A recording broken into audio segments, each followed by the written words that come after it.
junto con mi familia, mi esposa y mis 3 hijos, fuimos secuestrados en México.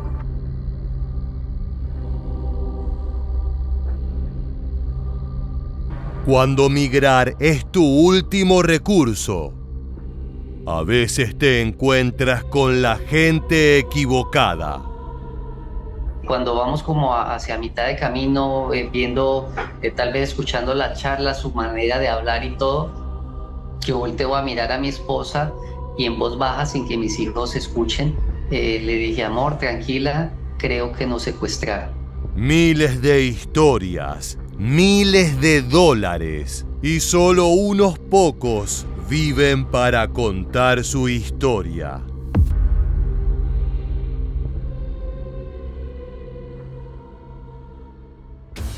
La frontera entre México y Estados Unidos es un suelo peligroso, repleto de historias trágicas y que bajo la superficie oculta los restos de miles de inmigrantes muertos.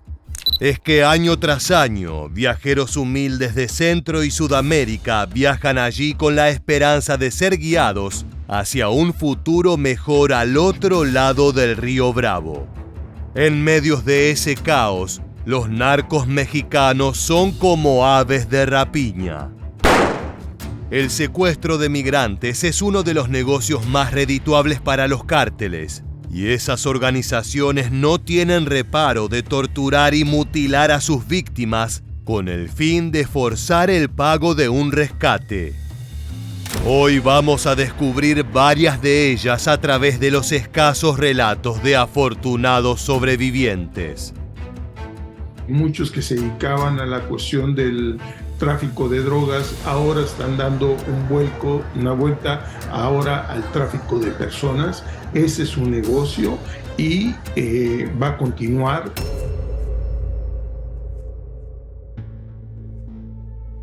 La migración de México a Estados Unidos es un fenómeno que lleva décadas y que no ha hecho más que aumentar con el correr de los años, más allá de las políticas regulatorias y la polémica que genera en ambos lados de la frontera. En paralelo a esa realidad, surgieron 2 negocios tenebrosos manejados por los cárteles más peligrosos de la región norte de México.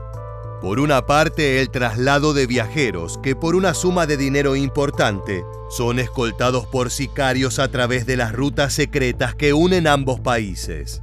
Por otra, el secuestro extorsivo de esos mismos viajeros en manos de cárteles que buscan una recompensa o sumar nuevos reclutas a sus filas a la fuerza. Lo más triste es que esa pesadilla casi siempre comienza como un sueño, con la esperanza de familias humildes que buscan mejorar su nivel de vida trabajando en Estados Unidos. Para lograrlo, se exponen a pagar entre $5,000 y $10,000 a misteriosos guías, también conocidos como polleros o coyotes, quienes se encargan de llevar a los migrantes por rutas secretas. El problema es que en muchos casos esos sujetos traicionan a sus clientes y los entregan como mercancía a los sicarios narco. Eso es exactamente lo que le ocurrió a un grupo de guatemaltecos que pagaron $7,000 a cambio de llegar a la tierra del tío Sam.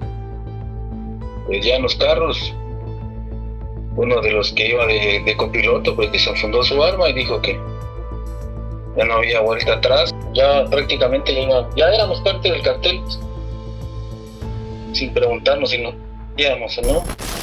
En el caso de El Puma y sus compañeros, cayeron en las manos del Cártel Jalisco Nueva Generación, un frente que no suele realizar secuestros para pedir rescate, sino que es su manera de reclutar nuevos soldados para sus filas.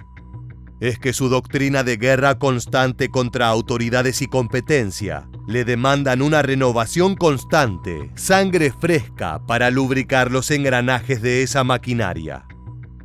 El Puma fue trasladado junto a sus paisanos hasta un campamento alejado de las rutas principales. No sabe exactamente en qué región, pero sí recuerda que viajó durante horas y que al llegar era un rancho espacioso transformado en una suerte de campo de entrenamiento, donde cientos de migrantes secuestrados eran preparados para la guerra. La primera prueba fue una de las más enfermizas y grotescas de toda la odisea de El Puma. Tuvieron la comida, era como una sopa, y entre esa sopa iban unos dedos de personas. De los 25 que estábamos, si uno de los 25 no se terminaba la comida, ahí sí, como dicen ellos, la famosa tabla, pues prácticamente todos paramos vomitando, pues no estábamos acostumbrados a nada de eso. El objetivo era romper las reglas morales, doblegar a esos migrantes para poder luego transformarlos en bestias que no sintieran dolor ni remordimiento. Es por eso que los cárteles apelan a métodos salvajes de tortura o deshumanización, ya sea comer carnes de personas muertas o largas sesiones de golpizas que buscan endurecer el temple de sus potenciales sicarios. Nos metieron a un cuarto donde dijeron que esa noche nadie iba a dormir. Recuerdo que nos encerraron a todos los 25 juntos y uno por uno nos fueron sacando en la madrugada y había un arbolito ahí a medio patio y uno por uno nos fueron sacando y nos colgaron ahí. ¿Cómo los colgaron? De las manos y ya nos colgaron del arbolito y ahí nos pegaron. El rancho donde fue detenido El Puma era un campo de adiestramiento similar al infame rancho Izaguirre, encontrado en marzo de 2025. Allí el CJNG secuestró, entrenó y asesinó a miles de personas, muchas de ellas migrantes que fueron tomados como rehenes. A cambio de los servicios prestados, la organización de Nemesio Oseguera Cervantes les ofrecía un magro salario. Nosotros nos daban 2,000 pesos semanales y a los mexicanos les daban 4,000. Como El Puma, miles de migrantes del Centro y Sudamérica cayeron en trampas similares. No importa si se trata de ancianos, enfermos o incluso de familias enteras que pagaron con todos sus ahorros para poder cruzar. Al narcotráfico esas historias dramáticas no lo conmueven, mucho menos si se trata de extranjeros que solo están de paso por México. Junto con mi familia, mi esposa y mis 3 hijos, fuimos secuestrados en México. Alejandro García emprendió el viaje hacia el norte del continente junto a su familia. Habían ahorrado durante meses y de manera ilegal lograron contactar a un pollero que les prometió cruzarlos con seguridad hacia la tierra del tío Sam. Sin más garantías que su palabra, los García emprendieron la aventura. Esos viajes nunca son normales, siempre están repletos de escenas sospechosas, hombres armados y grupos secretos que hablan en voz baja. Es la naturaleza ilegal de esas travesías. Sin embargo, en un punto el patriarca de ese clan colombiano se dio cuenta que algo marchaba mal. Cuando vamos como hacia mitad de camino, viendo, tal vez escuchando la charla, su manera de hablar y todo, yo volteo a mirar a mi esposa y en voz baja, sin que mis hijos escuchen, le dije: amor, tranquila, creo que nos secuestraron. A diferencia de El Puma, los Garcías cayeron en manos de otra organización, el Cártel del Golfo, un grupo que no suele recurrir a los migrantes para aumentar el nivel de sus tropas. Por el contrario, los sicarios de ese frente usan el secuestro para solicitar importantes sumas de dinero a las familias a modo de rescate. Los García fueron informados de que habían transitado por un terreno que estaba bajo control del Cártel del Golfo y que era su obligación pagar un tributo.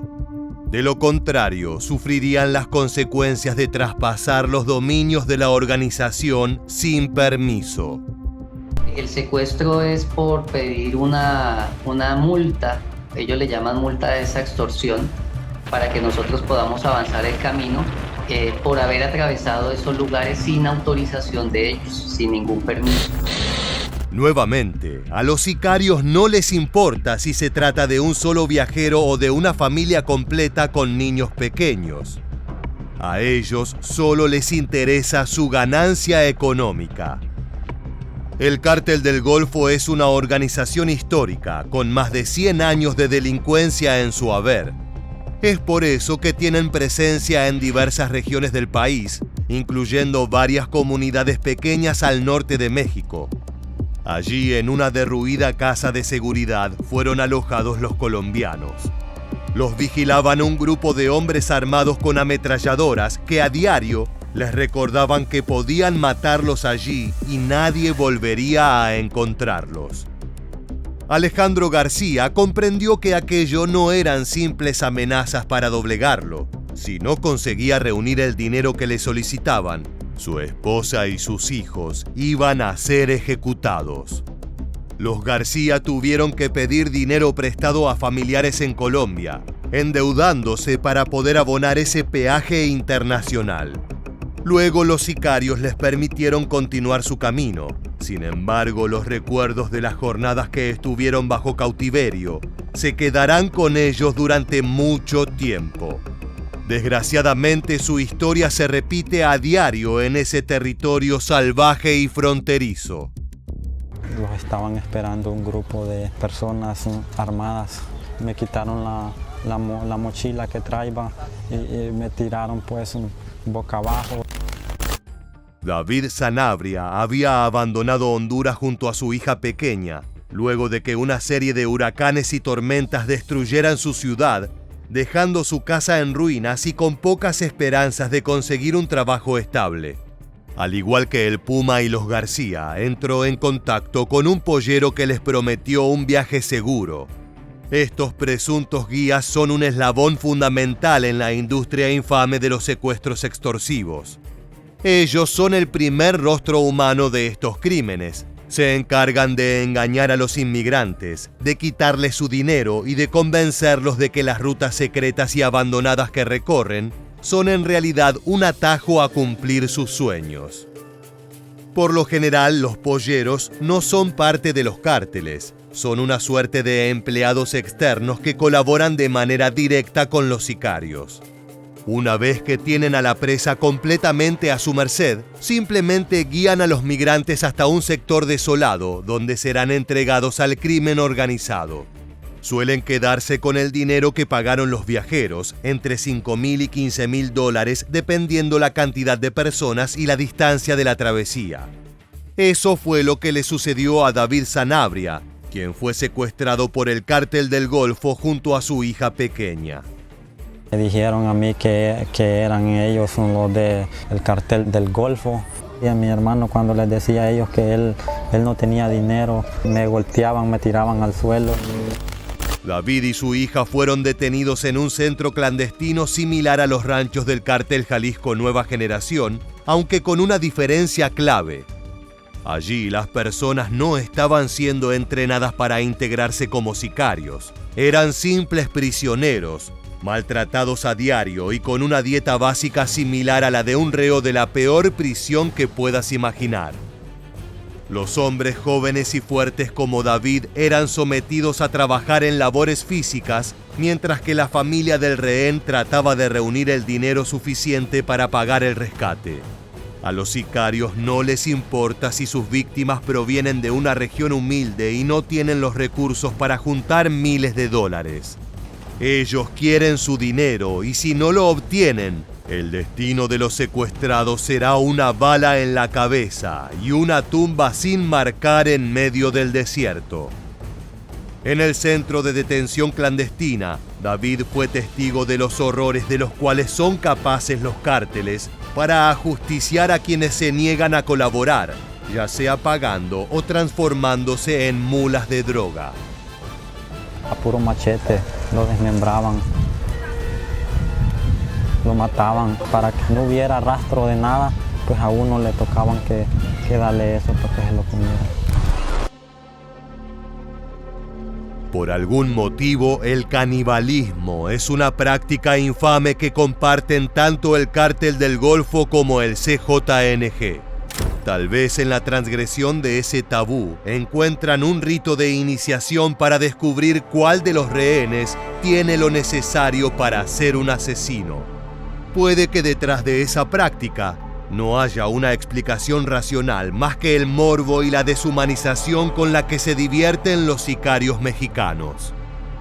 Después de varios días de cautiverio, David pudo convencer a sus captores de que su familia era incapaz de reunir $15,000, pero que si le reducían el rescate, su hermano sería capaz de juntar un monto cercano a la mitad.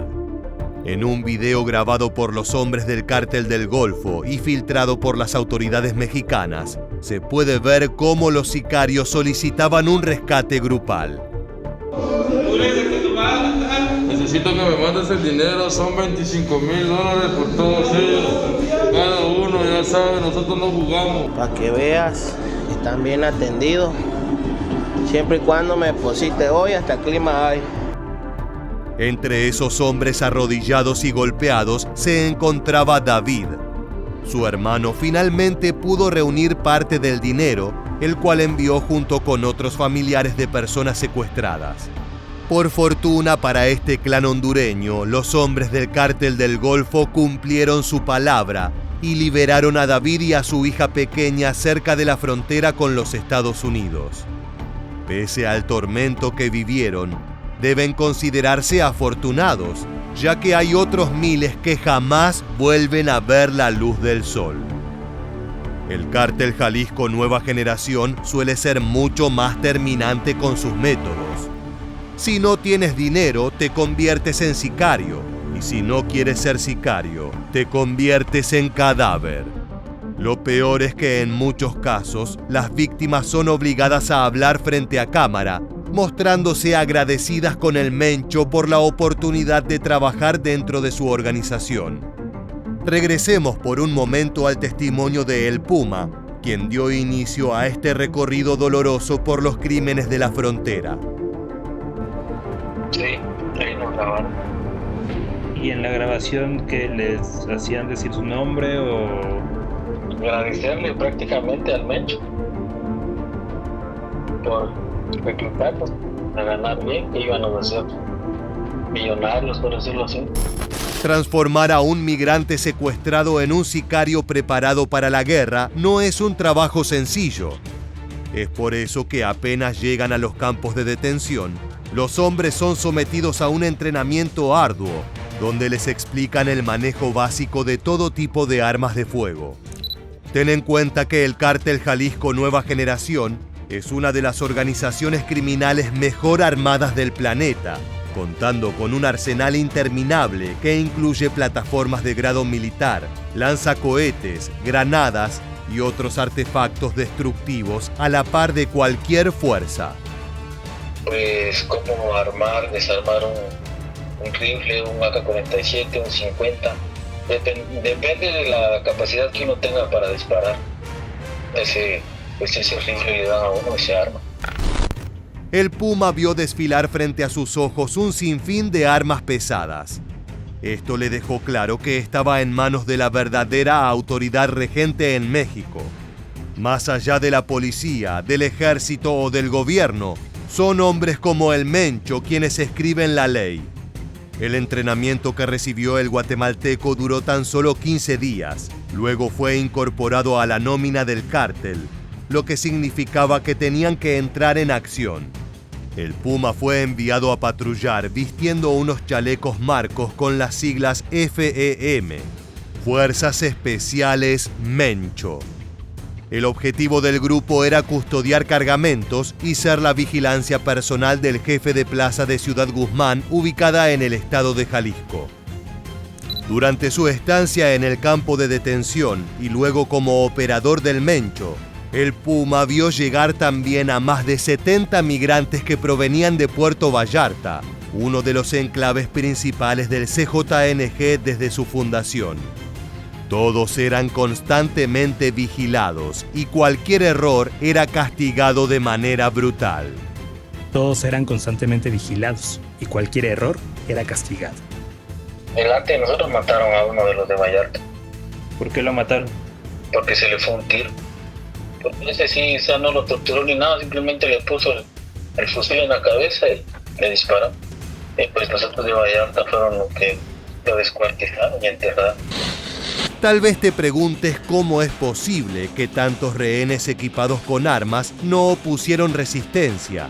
Y es que el CJNG tiene su negocio bien organizado. Por cada grupo de nuevos sicarios migrantes había elementos de confianza, sicarios expertos que daban órdenes y vigilaban a los nuevos integrantes. La tentación de escapar era grande, pero también sabían que si fallaban iban a ser torturados, desmembrados y devorados por sus compañeros. Luego de meses de cautiverio, el Puma pudo escapar junto a un grupo de extranjeros, pero las cicatrices que le dejó su servicio en el CJNG no se borrarán jamás.